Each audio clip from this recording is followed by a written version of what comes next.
అందరికీ నమస్తే. Welcome to DD9 వార్త. నేను మీ బాను చిన్నగల్ల. తెలంగాణలో కాంగ్రెస్ ప్రభుత్వం వచ్చి దాదాపు 2 ఏళ్ళు అవుతుంది. వస్తుంది.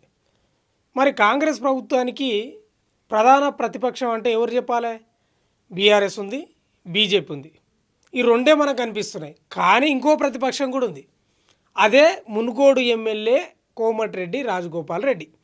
నేను చెప్పింది నిజమా కాదా మీరే చెప్పాలి. ఇప్పుడు బీఆర్ఎస్ ప్రశ్నిస్తుంది, బీజేపీ ప్రశ్నిస్తుంది, బహిర్గతంగా ప్రతిపక్షం అవి.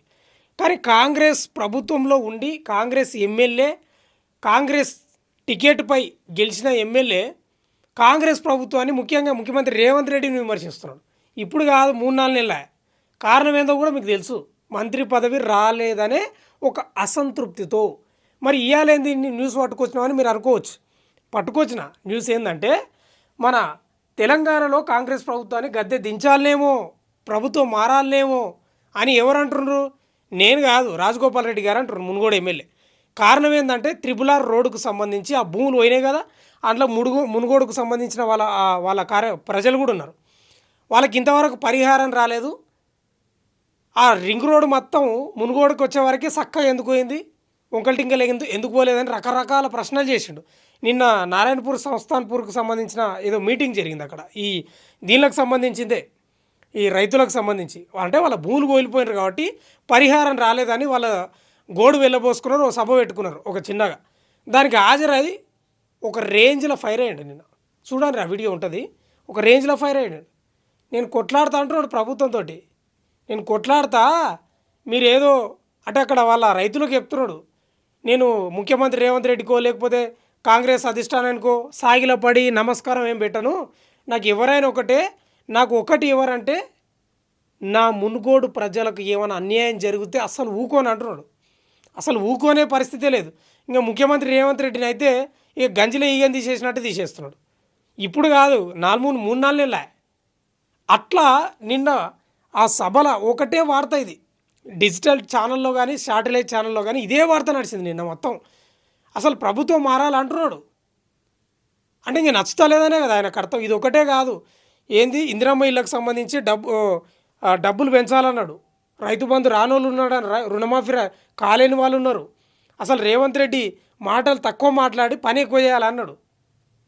ఇక జర్నలిస్టులపై ఆ వ్యాఖ్యలు ఇవన్నీ రోజు చెప్తూనే ఉన్నాను నేను. కానీ ఇట్లా ప్రతిదీ ఖండిస్తూనే ఉన్నాడు. రేవంత్ రెడ్డి ఏమైపోయింది తెలుసా? ఇప్పుడు కంట్లో నలుసులాక, చెప్పు కింద రాయలాక, ఇక చెవుకాడ జుర్రీగలాగా తయారైంది.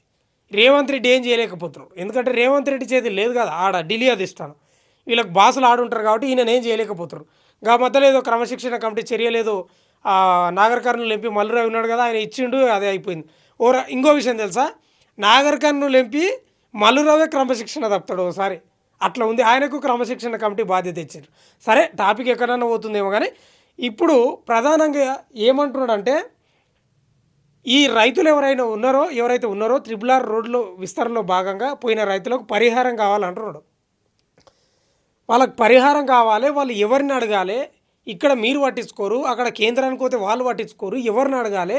నా వీధి వచ్చి పడ్డారు, నేను ఊకునే ప్రసక్తే లేదు, మీ గల్ల పడతా, మీ మెడలు పడతా అన్నంత స్థాయిలో మాట్లాడాడు. మీరు ఉన్న పలంగా నేను మంచిగా బీజేపీలో ఉంటే ఇలా ఎమ్మెల్యే గెలుస్తుంటే మునుగోడులా నేనే ప్రతిపక్ష హోదా ఉంటుంటే, అట్లుంటోని నన్ను తీసుకొచ్చి నాకు హోంమంత్రి ఇస్తామని అడుక్కొని బుధగరించి భుజం మీద చేతేసి చేతిలో చేయగలిపి అన్నీ వేసి కాంగ్రెస్ పార్టీలకు తెచ్చి నేను ఎమ్మెల్యేగా గెలిచిన తర్వాత నాకు ఈపులు చూపుతారా మీరు అని గరం అవుతున్నాడు. ఇంకేమంటున్నాడు తెలుసా? నేనేం అడుక్కోను ఇప్పటికి కూడా. ఇంకా 3 ఏళ్ళు ఉంటుంది కదా, 3.5 ఏళ్ళు అట్లా ఉంటుంది ప్రభుత్వం. ఇప్పటికి కూడా నేనేం అడుక్కోను. ఆడ ఢిల్లీ అధిష్టానంలో లేకపోతే ముఖ్యమంత్రి రేవంత్ రెడ్డినో ఎవరినేం అడుక్కోను. నాకు మాట ఇచ్చారు, మీరు ఎప్పుడన్నా ఇవ్వండి. కానీ నా మునుగోడు ప్రజలకు ఏమన్నా జరిగితే మాత్రం ఊరుకునే ప్రసక్తి లేదు.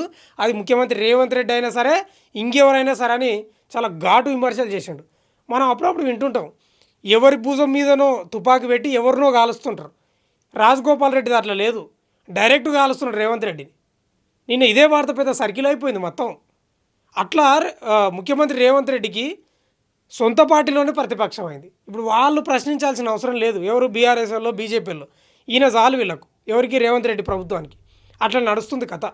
చాలా ఘాటుగా మాట్లాడిండు. మీరు నిన్న వీడియో చూడండి.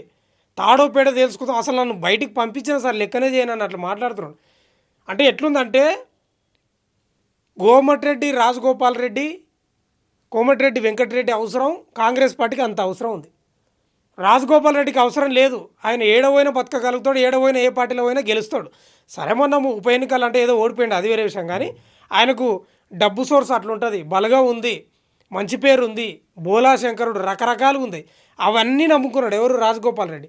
నా కాంగ్రెస్ పార్టీ ఉంటే ఎంత పోతే ఎంత, నన్ను నన్ను తీసేస్తేంది తీసేయకపోతేంది, నేను లెక్కనే చేయని అంటున్నాడు. కానీ ఓ రకంగా రాజగోపాల్ రెడ్డికి కాంగ్రెస్ అవసరం లేదు ఈ లెక్కన చూస్తే నాకు అర్థమవుతుంది. కానీ కాంగ్రెస్ పార్టీకి మాత్రం ఇక్కడ తెలంగాణలో రాజగోపాల్ రెడ్డి చాలా అవసరం, దీన్ని బట్టి అర్థమవుతుంది. అందుకే స్వరం పెంచిండు. ఇక రేవంత్ రెడ్డి మరి అసలు రేవంత్ రెడ్డి ఎందుకు ఆపుతున్నాడో అర్థమవుతలేదు. మరి ఓ మంత్రి పదవి ఇస్తే ఆయన కూడా సైలెంట్ అవుతాడు కదా. ఇది ఎట్టుందంటే నిద్ర లేపి తన్నించుకున్నట్టుంది. ఇది నిజంగా చెప్తున్నా. బీజేపీలో ఉన్నోని అనవసరంగా తీసుకొచ్చి ఇక్కడ కాంగ్రెస్ తరఫున గెలిచిండు, మంత్రి పదవి ఇస్తున్నారంట. బట్టి విక్రమార్క గారు కూడా ఒప్పుకున్నాడు. ఇవన్నీ ప్రూఫ్లు ఉన్నాయి. మీరేమో ఇక సామాజిక సమీకరణాలు, ఇప్పటికే రెడ్డి మంత్రులు ఎక్కువైపోయారని మీరు అంటారు. ఆయననేమో మీ మీద ప్రతిపక్షమై ఒకటే బీఆర్ఎస్ కంటే ఎక్కువ మాట్లాడుతున్నాడు. మరి రేవంత్ రెడ్డి ఏం చేస్తున్నాడో ఏమో తెలియదు. కానీ మొత్తమే అయితే రేవంత్ రెడ్డికి ఇది పెద్ద తలకాయ నొప్పి అయిపోయింది. అసలు ఒక మాట చెప్తున్నా చివరిలో, ఇప్పుడు గంజలు పడితే ఇట్లా తీసేస్తాం మనం, అట్లా తీసేస్తున్నాడు. చూద్దాం ఏం జరుగుతుందో.